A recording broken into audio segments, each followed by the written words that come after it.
社畜的假日。茶餐廳內，兩個公司老前輩同一個年輕新人一齊食 lunch。老前輩 A 就語帶關心咁問年輕新人：點啊？做咗就嚟3個月啦喎，慣唔慣啊？老前輩 B 就接住講：捱下啦後生仔。阿叔，我當年最高紀錄7日冇放過工，半年冇放假。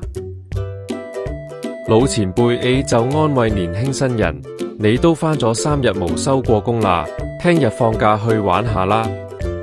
諗住去邊度叉電啊？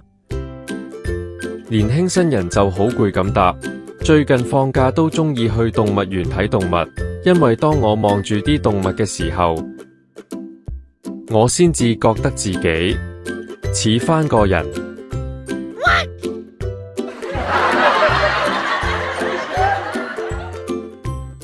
哈哈哈！我真係好鍾意返工㗎。